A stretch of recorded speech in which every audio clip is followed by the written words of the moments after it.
Unísono. Unísono. Unísono. Unísono. Conversa con sentido universitario. Conversa con sentido universitario.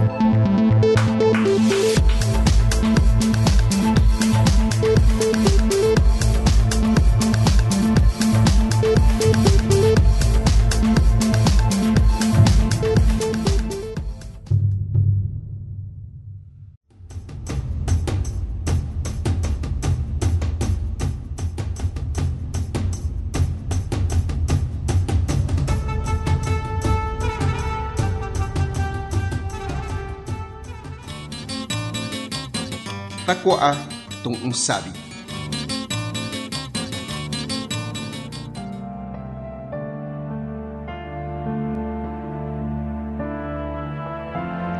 Maururu koru ta toa. O te hakara o mai te aamu to ko hinua. Ei va ana to oku aamu. Sus países tienen más de 15 años, han solicitado y no les dan simple de hecho de ser gente indígena y de ser gente indígena, no saber hablar el español. Y dos cosas nos distinguen el gobierno ahí a nosotros, por ser indios y por ser de la oposición. Cuando se solicita eléctrica o carreteras, pues no hay.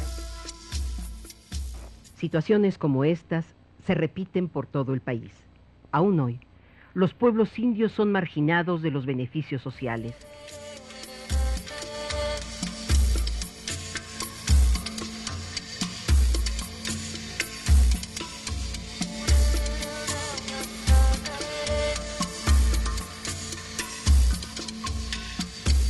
Y como son comunidades que a lo largo de su historia y sobre todo a partir de la Revolución Mexicana han sido olvidadas, premeditadamente, porque lo que se busca es que sea una reserva de mano de obra barata, no solamente para este país, sino para los Estados Unidos.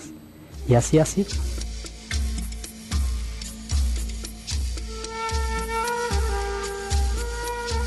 La deuda histórica con los pueblos indígenas.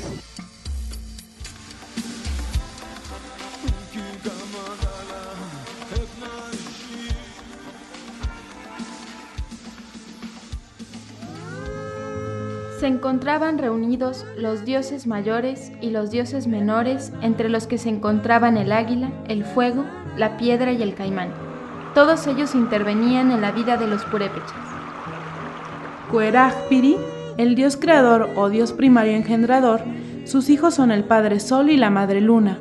Las deidades de los purépechas están relacionadas a los elementos fundamentales de la naturaleza. El señor del rayo, el señor de la tierra y el señor del cielo o firmamento. Los purépechas habitan diferentes zonas del estado de Michoacán, entre las que se encuentran Pátzcuaro, Huitzeo y Siragüen. Su nombre significa gente. Desde la conquista y hasta hace unos cuantos años, este pueblo era conocido como Tarasco. Sin embargo, esta denominación es externa y les fue impuesta por los conquistadores. El Canzonsi, o señor michoacano Tangaxuán II, se sometió sin presentar resistencia entre el conquistador hispano Cristóbal de Olid. En 1530 el gobernador y presidente de la primera audiencia, Nuño de Guzmán, saqueó la región, destruyendo templos y tumbas en búsqueda de metales preciosos. Asimismo, mandó ejecutar a Tangaxuán II, después de someterlo a un juicio en el que se acusó de dar muerte a españoles, mantener ocultamente su antigua religión y alentar la desobediencia. Esta situación movió a la corona a enviar como visitador al oidor y posteriormente obispo don Vasco de Quiroga. Quiroga logró establecer un orden colonial duradero que a la vez favoreció la continuidad de la cultura purépecha a través de los siglos. Se le atribuye la enseñanza de diversos oficios, las especializaciones artesanales de cada pueblo y otras tradiciones que permanecen hasta hoy día. Pese a las rápidas transformaciones que se generan en el país y en el mundo, los indígenas purépechas o tarascos mantienen una cultura viva y fuerte que gracias a su carácter influyente les otorga una capacidad de sobrevivencia.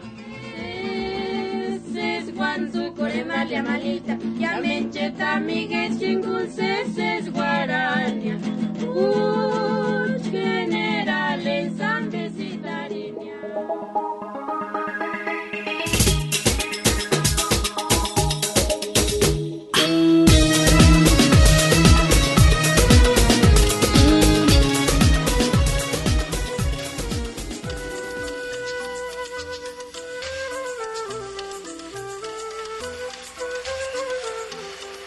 ¿qué tal, queridos radioescuchas? Acabamos de escuchar un fragmento de lo que en la actualidad representa la cultura purépecha en nuestro estado.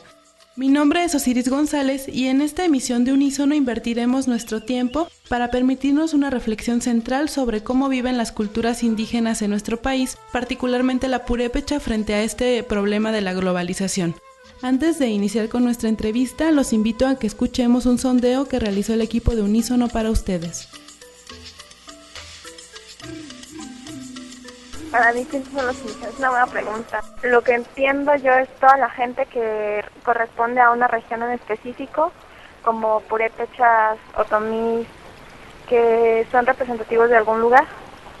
Existe lo que es la indigenización de los no indígenas, en lo que se identifican muchas personas, ¿no? Es decir, yo soy indígena, pero es por eso, ¿no? Pero en el sentido estricto son las personas que no tienen esa recombinación genética con otros grupos.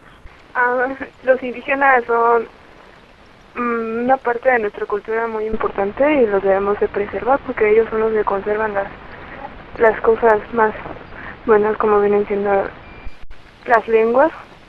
También ellos nos usan algunas artesanías que son las que nos representan en otras partes del mundo. Y pues deberíamos estar muy orgullosos de ellos y deberíamos de apoyarlos en eso, en la cuestión de artesanías y demás para seguir conservando. Los indígenas son todos aquellos que se asumen como indígenas y tienen características como un lenguaje y cultura propia.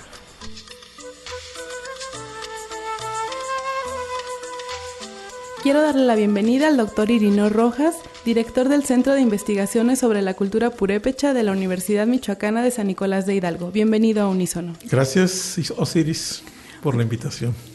Bueno, sabemos que en Michoacán existe el 15% de población indígena, entonces quisiera saber cómo definimos a los indígenas actualmente. Bueno, la definición más obvia y más natural precisamente está en la raíz, sobre todo cuando tú conoces bien tu origen, quiénes son tus abuelos, tus padres, cómo es esa composición de tu origen. En ese momento tú te puedes definir si perteneces o no a una cultura. Efectivamente, como las culturas están muy bien definidas, en el caso, por ejemplo, de la purépecha, hay poblaciones que son enclaves culturales en donde uno no puede salirse y no puede escaparse de la pertenencia, aunque uno lo diga que no lo es. Recuerda que, por ejemplo, en este país ha habido un programa en donde se ha querido desindianizar a este país, no solamente a los purépechas, sino a todas a todos los miembros de culturas indígenas. Se ha querido uniformar a este país para que hable solamente un idioma, que es el español, y que solamente tenga una así llamada cultura nacional, que es precisamente la cultura mestiza, y de esta forma las culturas indígenas se han minimizado, así como también sus lenguas. Claro, porque aparte en México pasa un fenómeno muy curioso, donde decimos, bueno, es que no somos indios, somos mexicanos, ¿no? Y yo creo que viene, por ejemplo, desde el hecho de la conquista, que aquí, no, por ejemplo, en Estados Unidos lo que se hizo fue exterminar totalmente a las etnias, y aquí en México pues como que hubo una mezcla. Lo que pasa es que eran fenómenos diferentes. Yo precisamente acabo de leer un libro de los Estados Unidos, cómo el exterminio se dio de una manera muy terrible allá en los Estados Unidos. Pero fue porque allá no existían culturas tan desarrolladas como las tenemos aquí, o culturas tan bien estructuradas, tanto económica y política y socialmente, como es el caso, por ejemplo, de los nahuas, que tenían toda una infraestructura social, que inclusive cuando llegan precisamente los frailes se dan cuenta. Me refiero ahorita a los frailes porque eran las gentes que eran más letradas, eran las gentes que tienen un conocimiento más profundo de lo que es el desarrollo cultural en su tiempo. Los otros, los que venían a desenvainar la espada, a eso les interesaba el oro y les interesaba la plata, a ellos no les interesaba la cultura. Y por esa razón precisamente a ellos a lo que venían era llevarse el oro, a enriquecerse. Mientras que los otros traían ya una consigna especial que era precisamente la conquista espiritual de un pueblo. Y en ese sentido estuvieron trabajando. Inclusive recuerda que ellos llegaron a aprender los idiomas indígenas de este país, y muchos de ellos llegaron a escribir obras en su tiempo, como es el caso de Maturino Gilberti, que nos dejó muchas obras que han sido fundamentales para nosotros, para nuestro estudio y para nuestra investigación, especialmente de la lengua nuestra, de la lengua purépecha, y obviamente lo hizo también en otras lenguas. Pero de ahí vemos el interés que tenía esta población en hacer cosas diferentes a los que nada más venían por la ambición del oro y la plata. Bueno, y durante el proceso histórico que hemos estado platicando, ¿qué cree que es lo que ha perdido las etnias al integrarse al mundo globalizado? No, aquí el proceso, el asunto de México fue algo muy especial, como te decía. Realmente cuando se crea la Secretaría de Educación Pública, se hace un balance, se hace precisamente, se ve cuál es la composición del México y se da cuenta el gobierno postrevolucionario, que en aquel tiempo su presidente era Álvaro Obregón, se da cuenta que en este país el 85% de la población era analfabeta, porque todo ese 85% de población era población rural e indígena, que no se había atendido para nada en el campo de la educación. Entonces, como no se había atendido en el campo de la educación, obviamente esta gente no sabía leer ni escribir, ni en su idioma propio, menos en el español. Claro. Entonces, ese fue el problema vital que se encontró, con el que se encontró la Secretaría de Educación. Se hizo un balance y un diagnóstico mundial de las lenguas y se encontró que existían más o menos un poco más de 6,000 lenguas en el mundo. De estas 6,000 lenguas, solamente 500 contaban con alfabeto y se podían escribir y estaban siendo estudiadas. Dentro de ellas, pues las que conocemos, el español, el inglés, el japonés, el ruso, etcétera, etcétera. Las demás no se conocían.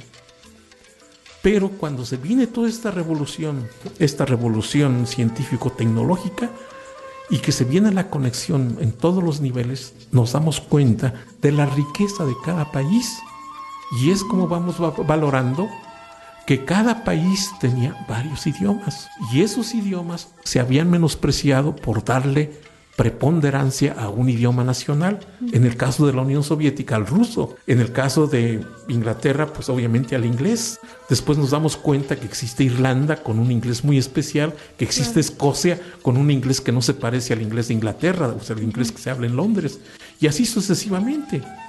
Y nos damos cuenta que en México también, en nuestro país, existen una multiplicidad de idiomas y que el español nuestro está plagado de vocábulos indígenas, de origen indígena, especialmente del náhuatl, del purépecha. Por ejemplo, jitomate, chocolate, tomate, petate, todos esos son vocábulos del idioma náhuatl. Aquí en Michoacán, cuando tú hablas de uchepo, de huinumo, de corunda, etcétera, etcétera, son vocábulos del origen, de origen purépecha, y la gente los anda buscando en los diccionarios y no los va a encontrar porque no están registrados. Claro. Entonces es cuando se da esa situación especial de decir, caray, vivimos un mundo rico en culturas, rico en idiomas, y entonces hay que darle vida a estos idiomas.